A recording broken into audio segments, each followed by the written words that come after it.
forgot to clip that, so we're going to do this now, because this was very delayed.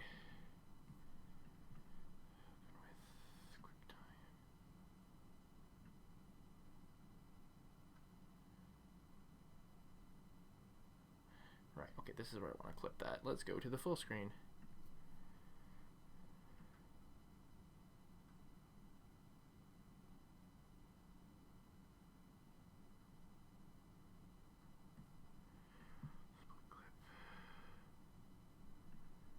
Okay, so I think there's sort of two things that happen in this scene that are sort of very powerful. The first is that this scene is so intense, and the reason it's intense is what I got at earlier. The audience is aware that the bliss Sully feels cannot last, and so this is sort of you constantly being like, is this the moment where he's going to be found out? Is this the moment where he's going to be found out? Holland basically focuses so much of this scene. This scene is basically almost all done in one take here. Like this last sort of minute and a half is all one take, and it's all seemingly focused on Sully's face as we get, and like sort of the only other thing that permeates the scene is sort of medieval instruments of sort of pseudoscience, and it just sort of seems all backwards and barbaric, and it's gross, and it's very effective. And sort of the ultimate end result is this feeling of relief that, okay, he got away with it, but when is when is the jig essentially going to be up? When is he going to sort of recognize what's going on with him? In contrast, I want to show a scene here from Jojo Rabbit. I can see people got some thoughts here in the chat, so I'll briefly touch on those before we jump into this scene here. Full screen. Again, so this is a little different program here. JoJo's whole infatuation with Nazism just boils down to his deep-seated wanting of a father figure, which is kind of a cop-out, honestly. Yes, and I think that this is sort of part of the problem with the film, which is also part of what I think is frustrating about Jojo Rabbit, is that Waititi essentially sets up the film to be about a guy crushing, a sort of 10-year-old crushing on the babysitter, when he could even just do the father figure thing so much better in a way with this. But yeah, I want to sort of play this scene. In contrast, sort of think about the way this is sort of done and sort of what the purpose of this scene was. Again, sort of the purpose of the scene in Europa was to essentially create a moment of tension. There's a very specific purpose of what this sort of scene is. And this, again, this sort of ties into the idea of sort of that I have, the problem I have with Waititi, which is that sort of everything is kind of a joke. So there's a knock at the door here. We're going to discover it's the authorities doing a house check. And thus Thomas and Mackenzie has to go hide in the attic here. Heil Hitler. And it's Stephen Merchant. This scene drove me absolutely nuts when I saw it the first time. But yeah, To introduce myself, I am Captain Hermann Dietz of the Falkenhayn Gestapo. With me, Herr Muller, Herr Juncker, Herr Klump, and Herr Forsch. May we come in? Thank you so much. Heil Hitler. Heil Hitler. Heil Hitler. Heil Hitler. Heil Hitler. Heil Hitler. Heil Hitler. Heil Hitler. Heil Hitler. Heil Hitler.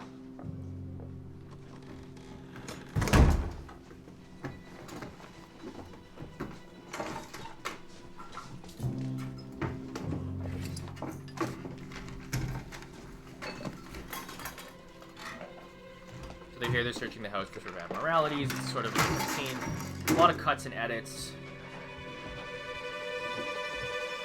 Hey, Jojo! Hey, guys! Good to see you. My bicycle got a flat. Okay, so for those who haven't seen Jojo Rabbit, this is the sort of kindly gay Nazi, Sam Rockwell, who's taken a liking to Jojo, and is essentially sort of a kind of pseudo-father figure for him. That's right. So I carried it. Captain Klenzendorf. Heil Hitler. Heil Hitler. Heil Hitler. Heil Hitler. Heil Hitler. Heil Hitler. Heil Hitler. Heil Hitler. Heil Hitler. Heil Hitler. You know Freddie Finkel. Heil Hitler. Heil Hitler. Heil Hitler. Heil Hitler. Heil Hitler. Heil Hitler. Heil Hitler. Heil Hitler. Heil Hitler. Heil Hitler. So, did I miss anything? No, we were just Heil Hitlering the boy, and then Heil Hitlering yourself, and then, of course, Heil Hitlering Freddie Finkel, and now we're in the midst of a routine inspection. And what brings you here, Captain? Oh, we were just passing by, and we thought we'd drop off some pamphlets for the boy. He works for us. I see. And yourself? Oh, you know how it is. Every day we take a call. Hello, is that the Gestapo? I believe there's a communist hiding behind my fridge. We go around to investigate. It's just some mold. So not far off. Okay, so here's sort of the problem I have with this scene in general. In contrast to sort of Europa Europa is all about Sully in that sense.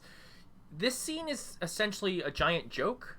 The joke here is that these morons are too busy Heil Hitlering to realize what they're looking for is right under their nose. This scene goes on for a bit, and it essentially allows Sam Rockwell to make a sort of morality play and whatnot, and I'm not going to play the whole thing.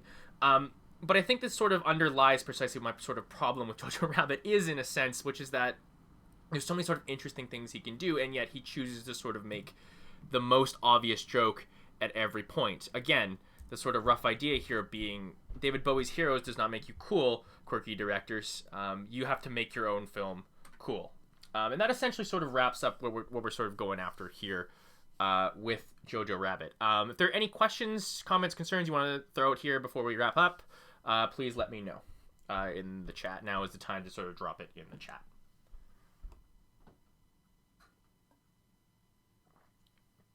I'm curious what everyone else has planned for the rest of their evening here. I am probably going to go watch Pete Davidson.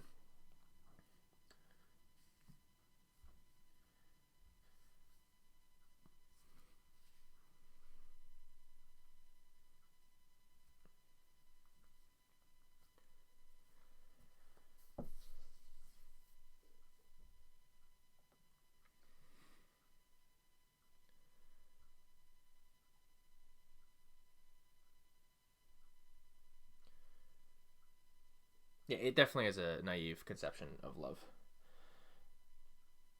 This is a very interesting comparison. I wish I could think of something concise in a small amount of time. The new Spike after this. Okay, yeah, so people are going to try and get I still haven't seen the new Spike yet, because again, I was prepping for this today. That's probably going to be a weekend thing to jump on. I do genuinely like Spike a lot, so I'm very excited for the new Spike Lee joint. Very interesting comparison. I wish I could think of something concise. Yeah, I think like sort of if I was to sort of articulate it as being concise, sort of Europa Europa is such a sort of deep interrogation of sort of the ways in which we're sort of seduced by the ideologies that are sort of present at us and the sort of promises they can give us. Whereas Jojo Rabbit is essentially a sort of very surface level conceptualization of love and intolerance or something. It's a very, I think Walter Chaw has written a very, I reference Walter Chaw a lot because I think he's a sort of wonderful writer, but in Walter Chaw's review of Jojo Rabbit, he described the film as Pollyannish, and I think that is the best way to describe the film. There is such a naivete to it that it's kind of almost infuriating in a sense. At least that's how I find it. I don't know. I know there's lots of people that like the film, and I wish not to sort of ruin anyone's sort of love of Jojo Rabbit in a sense. When you were watching JoJo, were you thinking of Europa Europa? I actually saw Europa Europa after Jojo Rabbit, and I remember thinking during Europa Europa that there are a lot of comparisons between Europa Europa and Jojo Rabbit. I am enjoying Europa Europa much more, precisely I think because I do believe Agnieszka Holland is a better director than Taika Waititi is. I think Agnieszka Holland is so much more interested in the visual. The thing that I just didn't get a chance to talk about with Europa Europa is that the film, I legitimately think the film is beautiful. There's so many sort of wonderful overhead shots, and it's kind of very lurid and dreamy at times. This film is sort of tied together by 3 dream sequences, all of which are so fascinating. And what I remember about Jojo Rabbit is sort of a lot of the dialogue, and I don't remember really anything visual about the film at all, if that makes sense. Chris will also be watching the new Spike tonight. Yeah. I mean, again, I gotta watch Pete Davidson first, man. Just because of the bit in the trailer where they're all drunkenly singing the Wallflowers, and all they know is just the line with one headlight, which feels very, very apt to me. JoJo is the ultimate Trump era naive leftist text in many ways, but in this moment you showed because they attribute atrocity to stupidity rather than systemic evil. Yes, and I think that is precisely sort of what's frustrating about Jojo Rabbit, is that it's so much of it is attached to the ideas of people are just idiots, as opposed to in Europa we see sort of the conditions so much more. We also see sort of one of the things I think is interesting about Europa is that the time we spend on the battlefield suggests that is almost entirely a separate entity or world from the actual sort of conditions under which the society itself, like the home front, exists. Sam Rockwell is playing a kindly gay Nazi, is essentially representative of all of Jojo Rabbit. In a sense, yeah. I mean, there's lots of things that are sort of representative of Jojo Rabbit. It's a film that sort of has a lot of, I think, empty signifiers to it.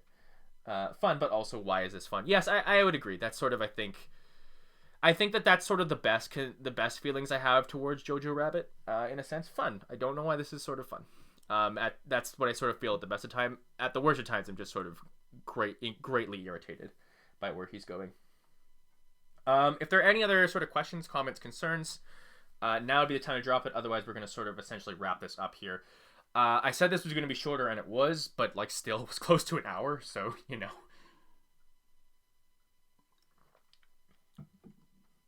If you got suggestions for sort of future episodes, definitely you can also throw them in the chat too. That would be super. I would be very down to sort of take those into consideration.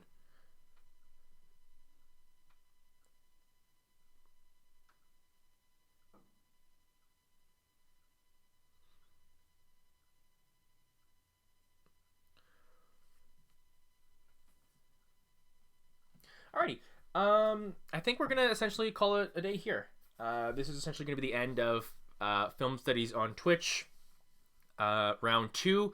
I'll be back in a couple of weeks. Right now, I'm thinking it might be a sort of real bare bones kind of, this is what this kind of shot is, this is what that kind of shot is, sort of basic film 101 stuff. The hour format works well. Yeah, that's what we're trying to go for. Just watched a Terror for the first time, and I heard your take on it briefly, but would love a full episode on it, TBH. Yeah, I definitely should do. I mean, if we, maybe once I'm done my MRP, I'll sort of do a kind of rough overview on Yang himself. Fulton Fish Market. Okay, so we got some ideas. The idea I had for the charity stream was you could donate $20 to charity, and then you could suggest a film that would be a segment of the show. So like 5 minutes. Instead of doing a full hour on one film, I would do like maybe 5 minutes or like a couple slides on a specific film. That might be a great sort of way to drop in some recommendations. But yes, definitely I would love to do an episode on the Terrorizers at some point. Would be interesting. The problem with the Terrorizers is there's so much to talk about, I think, in the film. And I would definitely have to reread Jameson again to do so. But yeah, this is going to essentially wrap up Film Studies on Twitch Round 2. Thank you so much for coming out, everyone. I really appreciate it. And I will see you again next time.